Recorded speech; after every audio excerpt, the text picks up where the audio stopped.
Is Succession worth watching in 2025? Is Ratchet and Clank Rift Apart worth playing in 2025 on PC? Tune in to find out. Welcome everyone to This Is Reviewable. This is an episode of change a little bit because we're trying out our new intro that we just created. See if see if the people like it. We have a special guest, our first child. Yeah, our child. So if you hear some... Whose name is First Child for privacy reasons. So you hear a little bit of baby noise, that's her. Yeah, we haven't exactly figured out how we're going to record going forward without her making noises into the microphone. So this is just how it is today. Please be patient with us. Yeah. Let's start with Succession, huh? Season 1. Yeah, what is this show about? Okay, so this show is about a really, really, really stupid, filthy rich family that owns a media company, media conglomerate, but they have their their fingers in a lot of different pies. They do news, they do satellite. Apparently, they make video games. Apparently, they have a bunch of parks, a bunch of theme parks. There's so many. They have animation studios. They do indie films sometimes. They have a lot of different branches of their company, and the patriarch of the family, his name is Logan Roy. He is supposed to be naming his successor, hence the term succession, hence the title Succession. And he's earmarked his son Kendall Roy for the job, played by, what's his name, Jeremy Strong, I think. Jeremy Strong was in The Big Short. He was also in The Gentleman. Those are the two things you might recognize him from if you haven't already watched this show.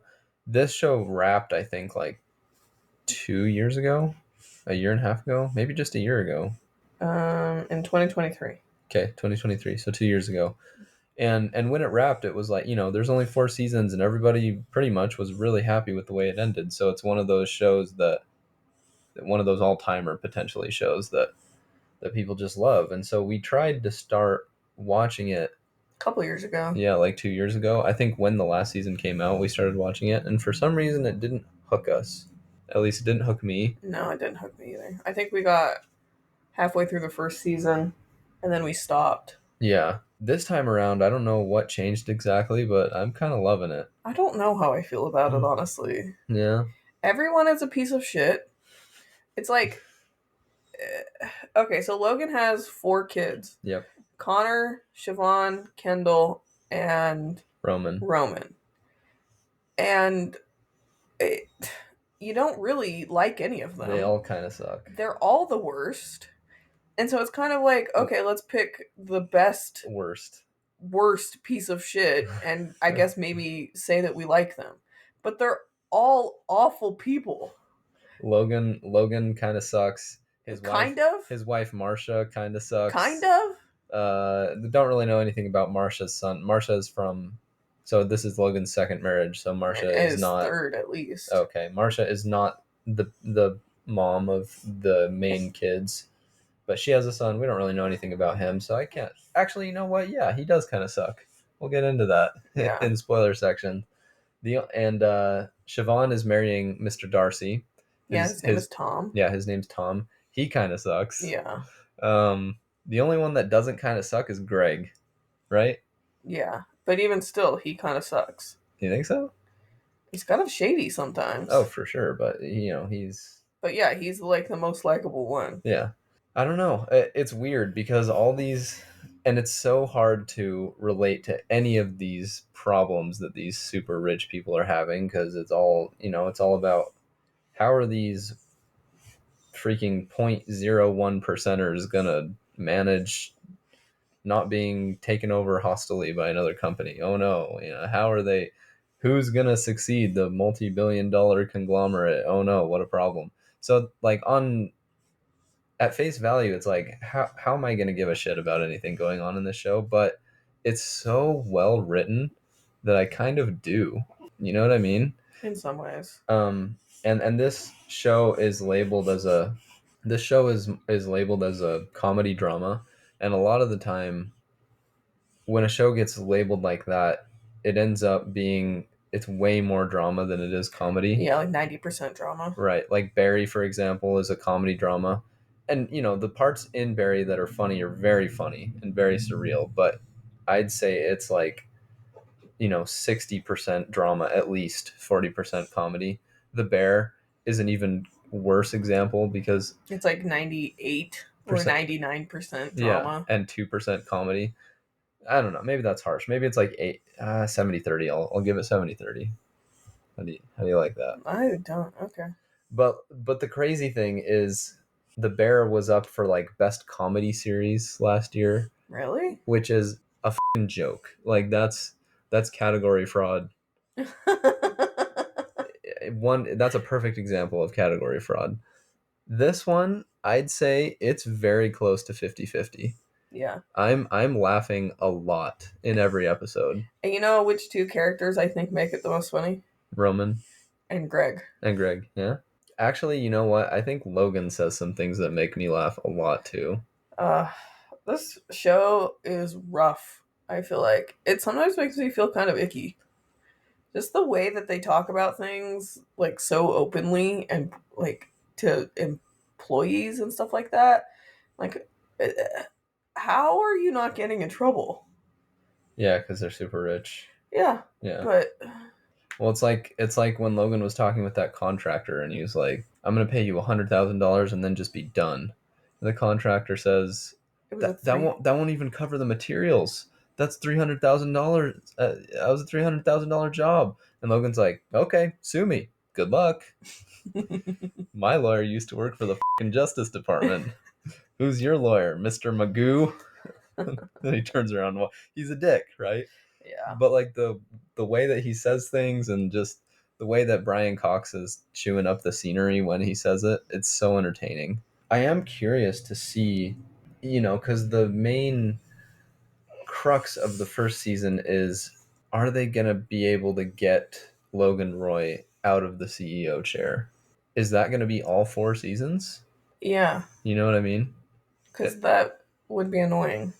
Maybe. I don't know. Maybe they'll find a way to do it, because we started season 2 and it's good, right? It's just as good as season 1 so far. Yeah. So we'll see. The one thing I guess that I had a little bit of a problem with this first season is some of their editing choices are very odd. Like, they'll choose to cut a scene in a place where it feels really jarring. Did you notice that at all? Like, the conversation doesn't really feel over, and then it'll cut to a completely different scene. Interesting. Like, they'll be having an intimate conversation in a room, and then someone will say something, and then it just cuts, and then all of a sudden it's outside, broad daylight, New York City. I do know that the way that they filmed this is almost like reality TV. Not exactly, but they would film an entire scene with no cuts. Yeah, because they'll start from a little bit more of a wide shot, and then they'll zoom in on the face, and then zoom out again, and you're right, it does feel like that. So it might switch cameras and all of that, but from what I understand, the director liked to just have everything play all the way through. Okay. Yeah. Supposedly as well, Kieran Culkin and the actress for Siobhan, what's her name? Sarah Snook. It's a funny name. Yeah. Sarah Snook. Apparently they would improv a lot with each other and just riff off each other. I don't know. It's just really good. It all feels, their conversations, they don't feel natural necessarily. Like, it sort of feels like everybody, or Roman and Siobhan? Kind of everybody, because it sort of feels like an Alan Sorkin movie, like the Steve Jobs movie. Okay. Or A Few Good Men, where it's like really well written and very engaging dialogue, but nobody talks like that really. You know what I mean? But it's still like, it's really snappy and really entertaining. Yeah. It sort of feels like had Alan Arkin wrote this show. So it's surprising to me, how much they improved and how well it fits with everything else. Well, I think Siobhan and Roman were the only ones that really did that. Yeah. And I think it was because they were just really good friends that they were teasing each other by doing that. Yeah. I like their relationship and the way that they riff off of each other because it really does feel like they're siblings. There's one part where Siobhan and Roman get into an argument and it turns into them wrestling each other, and they're like in their 30s at least, you know. And Tom walks in the room, Siobhan's fiance, and he just walks out. And he's like, it makes his face like, oh, okay, I don't want to be involved in this, and just turns around and walks out. That's how everyone is. Their guard is always up because that's how they were raised. Yeah. And like the beginning of that conversation, so it's kind of a spoiler, but it happens in the very first episode. Brian Cox's character, Logan Roy, has a stroke or a hemorrhage or something. So he's in the hospital. And he wanted all of his kids to sign documents that looped his wife into the trust and put her on the board for the company. Yeah. Well, more so than she already was, because she's not on the board. But why would she have 2 seats if she didn't already have 1 seat? Because when Brian Cox eventually passes away, she'll inherit his seat. And he has 2 seats? No, he has 1 seat, so she'll get 2 seats. Where did she get the first seat? By being included in the board the first time, and then she would inherit Logan's seat. Okay. Pretty sure that's how it was.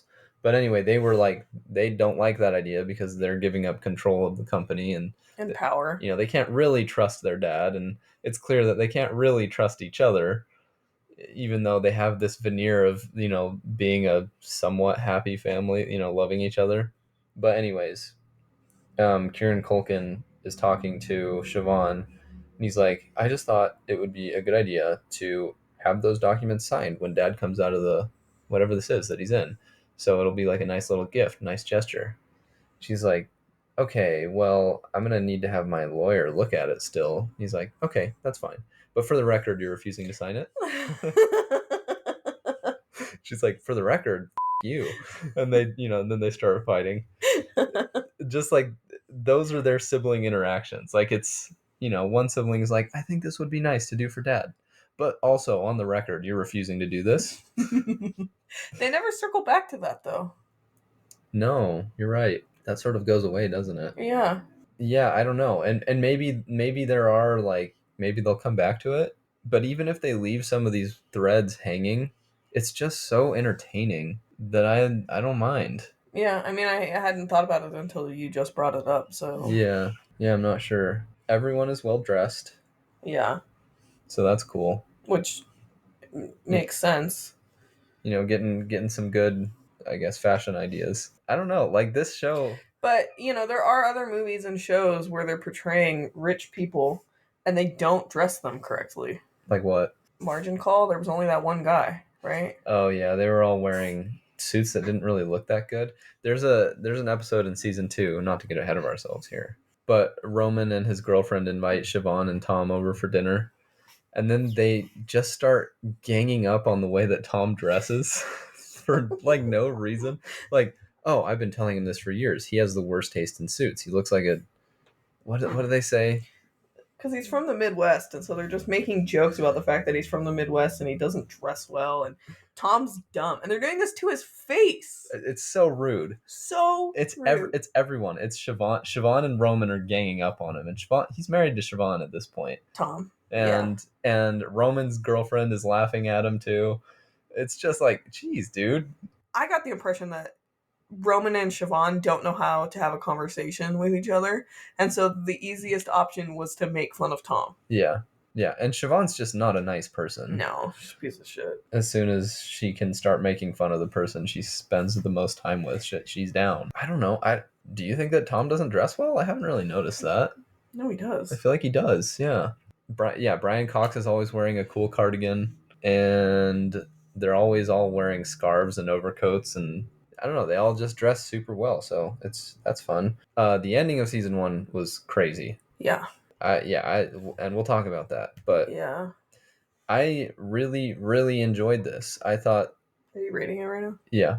You ready to? Yeah. Do you want to do Parents Guide first or after rating? Parents Guide, this is totally clean PG stuff. Oh my gosh, no. This is like TVMA, isn't it? Oh, for sure. There's a lot of swearing. A ton of language.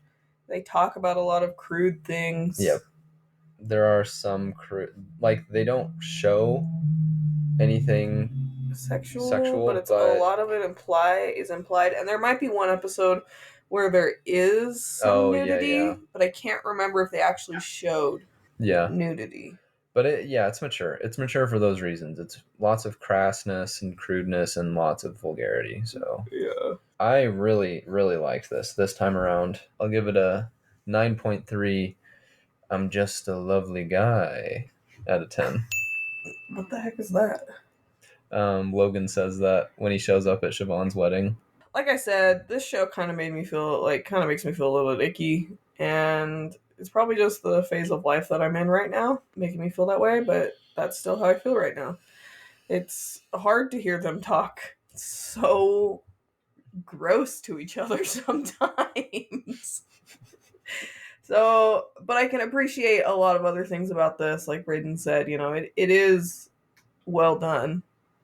So I think I'm going to rate this an 8. I kind of want to rate it a 7.5, but I know that it's well done in a lot of different ways. So I'm going to rate this an 8. Siobhan kind of sucks. Yeah. Out of 10.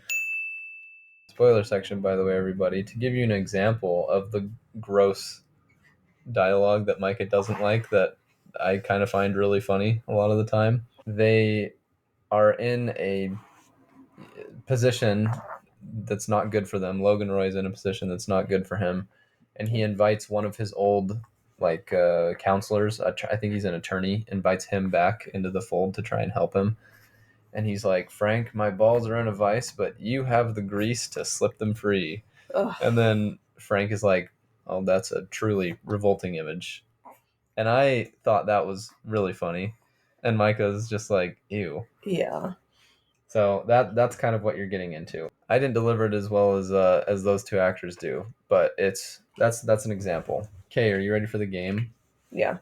This game is called Piece of Shit or Clean 'em Off with Some Spit. And clean 'em off with some spit means, yeah, they do some shitty things, but rub them off with some spit, and I kind of like them. I kind of like the character. Is it clear? I think it will become clear. Okay. All right. Let's start with Kendall. I think clean them off. Yeah? Yeah. Clean them off with some spit? Yeah. The one reason that I would think maybe not is the ending of season 1, because yeah, actually, yeah. What happens at the end of season 1 is they're at a wedding in England. Kendall has started using drugs again, and he ends up hanging out with one of the servers. The server has ketamine, but Kendall wants coke, so he's like, well, can we go meet your dealer? And then the server's like, well, I probably shouldn't drive, so Kendall decides to drive, and he's driving a stick shift, and he doesn't usually drive. He usually has a driver, and it's dark and wet. A deer ends up in the middle of the road, and anyway, they end up in the lake. They end up crashing, veering off the road, crashing. Kendall gets out. He tries to help the server get out, but like when we were watching it on the TV, there was a glare, so I couldn't really tell what he could see. They never show. No, they never did. Okay, so he couldn't find the kid. Yeah, because he gets out of the car and makes it to the surface, and he dives down a couple of times, but we don't know how deep the lake was and all of that. The car was sinking pretty fast, and he wasn't able to get the kid, and he comes out, and then he walks back. So he let the kid die. And sneaks back in. Let the kid die. He did try to go back and help him, but he didn't keep going back and back and back. And then he also didn't tell anybody. He didn't tell anybody. He tried to just ignore it. So, yeah, rough, right? Yeah. So your vote is piece of shit? Yeah, I changed my mind. Piece of shit. Okay. But at the very least, he's haunted by it. You can tell all through season 2 so far. Okay, Roman, Kieran Culkin. Piece of shit. Yeah. Yeah. Not clean him up with some spit? No. There's a line he gives where Logan wants to bring all the kids together for therapy. This is in season 1. Because at this point, Kendall has tried to oust him from his position with a vote of no confidence. Everybody's got problems with everybody. Logan is like, let's all have a big therapy session. But really, it's more for... It's optics. Yeah, it's a PR thing. Siobhan and Kieran Culkin are talking, and they're like, do you think this is real? Do you think this is legit? And then they're talking about their therapists. And then Siobhan makes a poke at Roman, and Roman's like, I'll have you know, I'm very well adjusted, actually. You just hide it really well. And after that, line, I was like, you know what? I feel like that's probably true about their actual for their dynamic. Their two characters' dynamic. Roman's like got a lot of stuff he needs to work on, but he seems much more honest with himself and his selfishness than Siobhan does. Yeah. Okay, so you're saying piece of shit? Mm-hmm. Siobhan. Massive piece of shit. Yeah. She's awful. She's having an affair. So she's engaged to Tom, and she's having an affair for half of season 1. And it's obvious, in my opinion, that this is not the first affair she's had. No. While being with Tom. Yeah. The day before they get married, Tom tries to have a conversation about if she needs to tell him anything. Yeah. And she says no. And then the night they get married, their wedding night, she's like, I should have told you this before we got married. Yeah. But I've been having, you know, and we can be adults about it, right? Yuck. Just no. She sucks. Yeah. She's awful. Logan Roy. Piece of shit. Yeah, but you love him. You just love him. This is the starring role that Brian Cox has always deserved. He's so good as the patriarch. Greg. What was the other thing? Clean him off with some spit. Yeah, that one. Yeah, he's so likable. I mean, he does sketchy things. What do you mean? Like he went and talked to that reporter. That's in season 2, I guess, though. So I should probably cut that. But is that so bad because it's against Logan, who's a piece of shit? So doesn't that kind of make it a clean it off with some spit sort of action? Yeah. That conversation he has with Tom when he tells Tom that that's season so 2, funny. I know, but it's so funny. Yeah. He's like, Tom, on the friend level, can I trust you? Tom's like, yeah, of course you can trust me. Up to a point, you can trust me. There's always a caveat. And he's like, he's smiley and happy, and he's like, it's good to see you, Greg. You're spending so much time with Kendall. A girl starts to wonder, you know? and then he's smiley, and then Greg is like, okay, so you know how... Well, he just tells him the thing. Well, you know how Logan is upset that someone in his inner circle may have started talking to a reporter, and then Tom's smile instantly is gone. He's like, Greg. And he's like, Greg, you cannot tell Logan. He might actually kill you. You better hope that you can trust me because you've just given me some very strong capital. Poor Greg. Yeah. But like Greg has some moments of just, being very shrewd for never having grown up in this life. Yeah. He's catching on pretty quick, and everybody, like multiple characters, realize it throughout the show. One of the very first scenes where he's talking with Logan, he's sort of trying to get himself a job, and Greg is Logan's nephew, so his dad is Logan's brother. His grandpa is Logan's brother. So grandnephew. Yeah, grandnephew. And the two brothers have fallen out. And so Greg is like, well, do you think that if I were able to, get into my grandpa's ear and get him on your side and maybe I could get a job? Is there an angle there? And Logan is like, well. But you can tell he's kind of impressed. Yeah. He's like, okay, yeah, this kid is not just a stupid bumbling idiot like he presents himself to be. Yeah. And then, Tom has many moments where he realizes Greg's value, and then Kendall, in the last episode of season 1, like just treats him like a joke the whole episode, and then finally finds out about the leverage that Greg has because Greg tells him, and then Kendall's like, wow, Greg, the fucking egg. You little Machiavellian I like it. And then he gains respect. So it's really fun to watch everybody sort of change their opinion on Greg the Egg. Okay, let's move on. Tom. I think if he wasn't involved with the Roys, wipe him off. I think clean him off with some spit at this point. Really? Yeah. Because of season 2, or I think he's had a really interesting... He's a very interesting, very flawed, layered character. Because... you probably hate him the most in the first 2 episodes. Yeah. Just because he's a total prick to Greg. Yeah. But he's got, like, a lot of innocence, in a way. You know what I mean? Well, he romanticizes things, I feel like. Yeah, and you can't help but feel bad for him. Yeah. And then he comes around on Greg. He's a total dick, but he really loves Greg, I think. I think he does, too. I think he doesn't know how to show it. Yeah.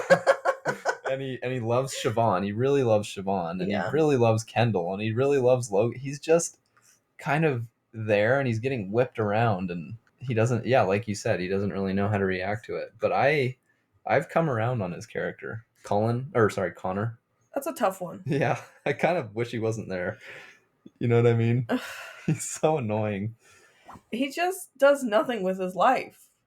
He's a leech. Yeah, he's a total leech. I don't even know. So clean him off? I guess. Right. Just by default. Yeah. He's not horrible, but he's not great. That's the main cast. Marcia. Oh, Marcia's a piece of shit. Yeah, I don't like Marcia very much. That's it. Yeah, that's it. Fun game, huh? Yeah. Okay. Well, we talked about the ending when we talked about Kendall, so I think we can be done. Mm-hmm. So you got something else you want to say? All right. So to answer the question, is this worth watching in 2025? Yes. Watch it. Really good. Really great. I don't think there's anything that's really aged poorly. Do you? Like PC stuff? That, or just like, the whole one of the big questions is the news going to die, right? And should they sell, because the news is not how people get their news anymore. The selling is in season 2. Whatever, like the relevancy of the company, what they do. But again, it only finished 2 years ago, so I would be surprised if it had aged poorly by this point. Season 1 came out in 2018. Okay. But yeah, I think this is still really, really good. All right, Ratchet Skank. So Ratchet and Clank Rift Apart was one of the games that was sort of the showcase for the PS5 when it came out, and this game came out in 2021. I don't remember when it came to PC, but I played it on PC. I watched several reviews for this game, and a common thread among the reviews I watched was, this game looks incredible, it's animated incredibly well, and it's basically a Pixar movie. It's basically as good as a Pixar movie. At least in their writing department. No, it's not. Not even close. Like, there were definitely moments in this game where I laughed and chuckled and thought, oh, that's really funny. The one that comes to mind is the Emperor Nefarious. He does this advertisement, and he's trying to get everybody to find Ratchet and turn him in, and he says, I'll give you 100,000 nefarious freedom coupons if you turn him in. And I just loved the idea of an emperor creating a currency called freedom coupons. I thought that was really funny. So that made me laugh. There's moments like that, but then there's also other moments that are just so painfully not funny. Like when he gets the Dimensionator, which is a gun that can open up different dimensions. He tries to open up a dimension and it doesn't work, and he's like, can anyone print an instruction manual anymore? And that's supposed to be like a punchline, and it's not funny at all. There's a lot of, it's very, very mixed bag in terms of the writing, in my opinion. But what this game does super well is it's really, really fun, and it looks amazing. Like the little details when you're shooting the robots, they'll have like little pieces of their armor flying off all over the place, and they change as you shoot them, and then eventually they blow up in this huge colorful explosion, and all their pieces go flying everywhere, and it just looks so good. The amount of detail that's in all the environments is really cool. I'm a big fan of neon in video games. I don't know why. Like, I love the neon purples and the blues and that. And there's so much of that going on in this game. It's very vibrant and colorful. And then the obvious thing that anyone knows about this game that's seen the trailer is you can go into different dimensions. And what's so impressive about that is you're in one level that's incredibly detailed, and then you walk a few steps forward, and then you're in a completely new environment, and it loads like flawlessly. They're both loaded simultaneously at the same time. So you're like going from dimension to dimension to dimension to dimension, and it's seamless. There's never really like a dropped frame, and you're just in a new world after a new world after a new world, and it's super, super impressive. And as far as I know, apart from like jumping in your ship and going to another planet, there's never a loading screen as you're playing. It's just, really, yeah, apart from like literally switching to a new planet. Then there's a little cutscene that happens where you're zooming away in your ship, and then you land on the planet. But it's very flawless, and then the game is really fun to play. Yeah, if you're into shooters, you'll get the hang of it. It's really, really fun. And they design everything eventually around being able to do everything super fast. You get these rocket boots so that you can like sort of ice skate on land, and it's really, really fast. So you're zooming around levels, you're zooming around combat encounters. The guns that they give you are really fun and funky. There's one gun or it's a grenade. You throw it, and it's a sprinkler, and then it turns everything that it hits into a lawn plant. So you can hit them while they're in their lawn plant state. There's another one. It's called the ricochet gun, and you hit a robot with it, and if it hits them, you can keep pressing the trigger button, and the projectile just keeps bouncing off of them like 6 times. Oh, that's cool. There's so many guns. It would take forever to go through all of them, but they're all very fun. They're very creative. They're very zany. There's one that I haven't unlocked yet called the Pixelator, where you shoot a robot and it just turns them into a really crappy, low polygon, pixelated version of themselves. So it's just a great fun time. I think I probably played it for about 15 hours. I played it on the hardest difficulty, and it can get pretty hard on that hard difficulty. So it gives you enough of a challenge to be entertaining. If you're a gamer that enjoys like Doom or Doom Eternal, you can still have fun with this. And if you're a gamer like Micah who doesn't play shooters, or play video games, there's difficulty settings that are perfect for you as well. So this is definitely worth playing in 2025. I would give this, I think if the writing was up to snuff, it might even be a 10 out of 10. 9.2 freedom coupons out of 10. Yeah, so there you have it. Was there anything that we were watching? Or I was watching Invincible season 3. I have The Crown. I know I said I would talk about season 1. Yeah, you're just gonna finish the whole thing. I'm just gonna finish the whole thing. Yeah, you like it. Michael likes it. Yeah, it's been really good. I've also been playing Jedi Survivor, so I may talk about that next as well. So thank you for being patient with all of her noises. This episode. With all of redacted. With all of this first child's noises. Yeah. Okay. But have a great week, everybody.